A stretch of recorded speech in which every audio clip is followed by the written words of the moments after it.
Good morning. My name is Christine Watson. My pronouns are she, her, and I'm very pleased to be with you today to talk about haiku. And I loved that we also mentioned limerick because those are fun too. And I think that part of the joy of talking about poetry, and I love talking about poetry no matter what form it is because it was, as it was said earlier, the poetry allows us to pay attention, to focus, and to take breath. And so today I'll be talking a little bit about what haiku means to me and how it has formed my own understanding of spiritual practice and being in and with the world. So today I'd like to explore with you how haiku, which are very small poems, the Western way to approach haiku is 5 syllables, 7 syllables, and 5 syllables, can open up very large moments of awareness and joy. For many people, haiku was a school exercise. How many of you wrote haiku in school? Yes, me too. And traditional haiku, however, and the Japanese haiku that I'll be talking about for a little bit, doesn't necessarily follow the 5-7-5 tradition. So you'll see some of the haiku that I'm sharing from some of the early haiku masters doesn't necessarily follow the 5-7-5. I'll be sharing some information about the original haiku as an original form, as well as some poetry that creates or gives examples of the elements of haiku as it was originally thought about. And then I'll be sharing some of my own haiku poetry as I've been doing a haiku journey. So my own haiku journey started during the pandemic. And like many people, I was trying to make sense of a strange and unusual time. And I joined a global movement called the 100-Day Project. So every year in February, there's a global community that joins to do 100 days of creative activity. And I decided that year that I was going to do 100 days of haiku, that I would take a photograph of something in my world, and I would write a haiku about it and post it online for 100 days. Well, I started with 100 days, and I was enjoying it so much, I did 365 days. So I actually did an entire year of 365 days of haiku. And every year since, I've participated in the 100-Day Project. And in fact, I'm doing it right now. It started on February 22nd, and I'm on haiku number 49 of 100 right now. So today is 49. Initially, I wrote haiku because I thought it would be an easy way to be creative every day. 3 lines, 17 syllables, how hard could it be? It was harder than I thought. Writing haiku was not easy, but it did change the way I saw the world and the way that I moved through the world. I started noticing things that I would normally walk right past. A shadow on the snow, the way the light came through the window, an abandoned farmyard, or the way the wind moved through the prairie grass. Haiku became my way of paying attention. And attention, I've come to realize, is one of the most powerful ways to connect with a power greater than ourselves. So, what is haiku? Well, haiku, as I've said, is a very short poem designed to do something very powerful.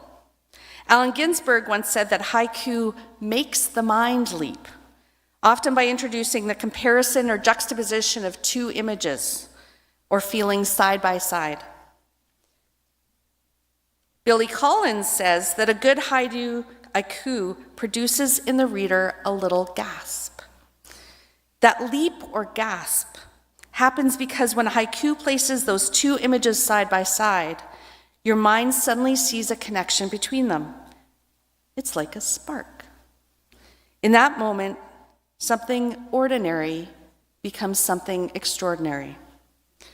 And in UU language, we might say this is a moment of awakening or insight, a small experience of truth revealed through observation. Natalie Goldberg talks about the way of haiku as bare attention, no distractions, pure awareness in the moment, when the world drops away. Haiku asks us to stop explaining the world and simply notice it. Haiku doesn't tell you what something means. It doesn't explain it away. It places you inside a moment and lets you experience it. In that sense, haiku is almost like a tiny meditation. The haiku poets, as we mentioned earlier, come from Japan. So the classic tradition of haiku started in Japan, especially poets, and they were all men, but the women came later, were Matsuo Basho, Yosa Buson, Kobayashi Isa, and Masaoka Shiki. These poets were not just writing poetry, they were cultivating a way of seeing the world. Their poems often focus on small moments: a frog jumping into water, snow falling on a branch, a single bird call. In Universalist Unitarian terms, they remind us that the sacred is not somewhere else. It's right here in the everyday world. Haikus often use kigo, which are seasonal words. These words connect the poem to nature, to the passage of time, and to human emotional rhythms, similar to how it feels as the seasons are changing right now. Our bodies respond to that feeling. These words place the poem within the larger rhythm of the natural world, and it resonates strongly with the principle of respect for the interdependent web of all existence. So here are some examples of kigo.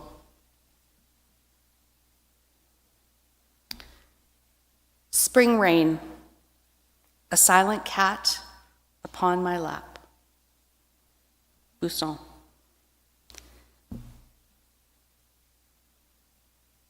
Edge of the marsh, the wind from rising geese in our hair.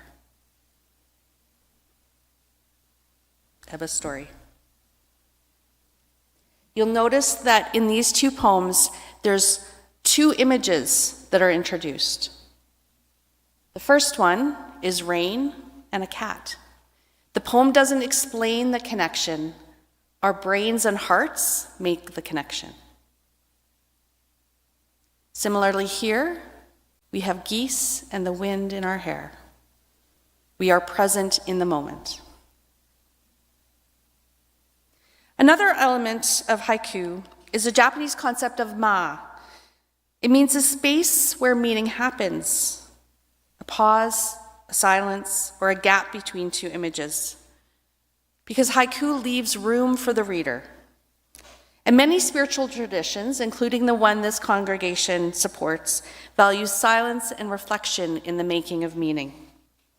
So sometimes the most meaningful moment isn't the words themselves, it's actually the space between them. And that creates juxtaposition. Most haiku work through juxtaposition. It's the tension created between two images. Something small besides something vast, which is micro and macro. Something ordinary besides something surprising, which is tension or opposition. Haiku often helps us notice the connections that were always there, but we might miss. And these are the types of juxtapositions on the next examples.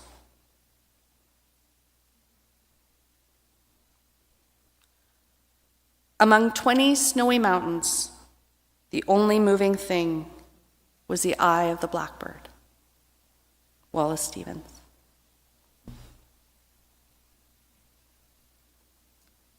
Through the slats of the outhouse door, Everest. Margaret Chula. Haiku also loves teamwork with humor.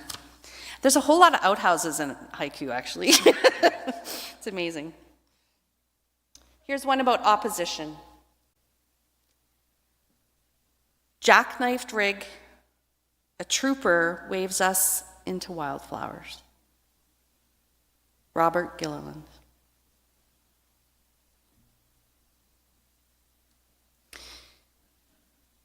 Haiku often also speaks through absence, the condensation ring from a glass that was once on a table, the indent in a pillow from someone's head that once laid there, the lingering smell from something that was baked and eaten. Instead of explaining emotions directly, the moment suggests them. This reflects the traditions that value simplicity, stillness, and humility. They're expressed in the Japanese concepts of sabi, which is the beauty of age, solitude, and melancholy. It's in yugen, in the sense of something deeper than what we can fully grasp, a hint of mystery. And in mu, spaciousness, which isn't nothing, it's what's left unsaid, the silence between the words. Spiritually, these concepts remind us that the meaning often emerges in the quiet reflection of what was left behind, rather than constant activity. Here are some examples of absence. All day long, I feel its weight, the unworn necklace. Roberta Berry. Alone at last, I wonder where everyone is. George Sweet.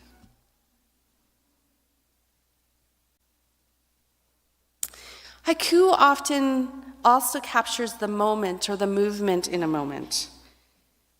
Not a story about the moment, not an explanation, just a moment caught as it happens. Often that movement is very small, a shift in light, a sound breaking a silence, or something appearing or disappearing. The tiny movement, though, creates a before and an after. And that's where the meaning lives. In haiku, we don't explain the moment.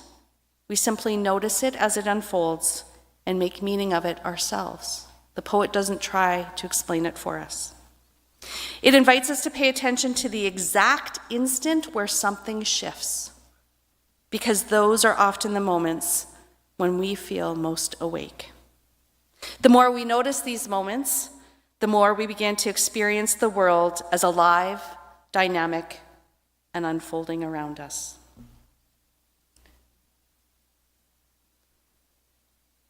Woodpile on the sagging porch, unstacking itself. Marlene Mountain. Rising river, a shadow still wedged between the rocks. Susan Constable.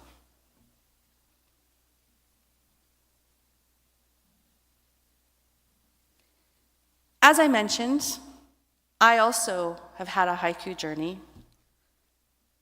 And I'm writing haiku every day for 100 days or 365 days has invited me to learn a lot of lessons.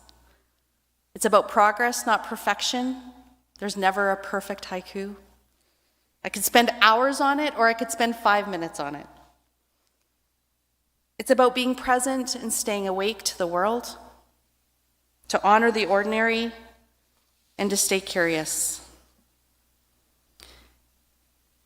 My wife died just over a year ago.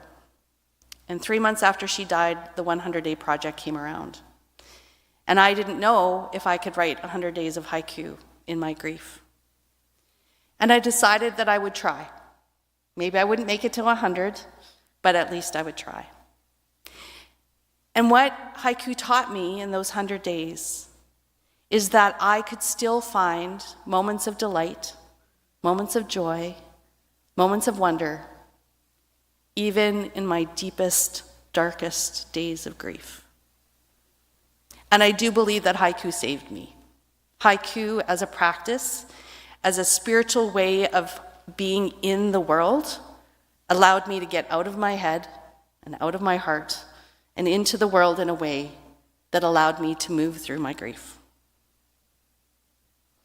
So before I studied haiku, I realized that I was actually using some of the tenets of haiku in my daily practice. And so I'll share a little bit of some of those examples of where I've used the elements of haiku I talked about in my own haikus. So these are my own haikus now. You'll notice that I use photographs, so I actually take a photograph and then I write a haiku about the photograph that I've taken. And please don't criticize my photography. Oh, and the pages on here, I actually handwrite out my haiku. I can't do it on a computer. I've realized that I actually have to handwrite my haiku. So that's my handwriting. Please don't criticize that either. So I've used Kigo in this one.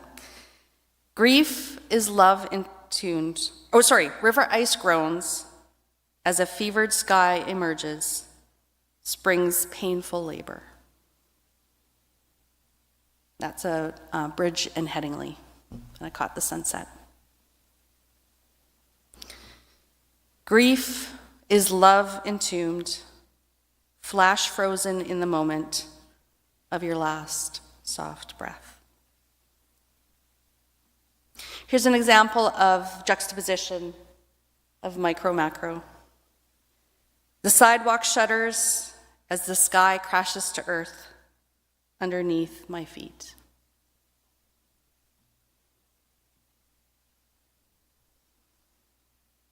Doubt is so sneaky, creeps up on you, disguised in bright blue bubble font.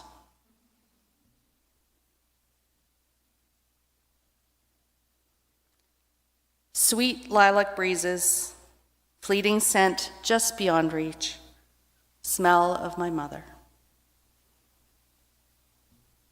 The next one was taken last week. Our bench sits alone. Spring waters rise with my tears, stranded without you.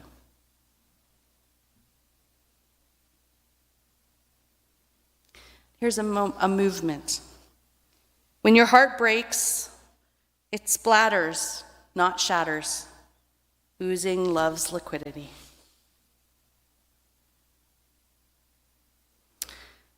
So now we've explored haiku as a spiritual tradition, as a poetic tradition, and you've had a chance to explore some examples of haiku. So I'd like to leave you with this thought. Haiku has taught me that joy does not come from having extraordinary lives, but from noticing the extraordinary moments already hidden inside ordinary ones. If we move through the world together with a little more attention, a little more curiosity, and a little more wonder, we may discover that the small moments, like small poems, can open unexpectedly large doors in spirit. And perhaps the next time you step outside or look around here inside, you might pause for just a moment, because the world is full of haiku waiting to be noticed and written. Thank you.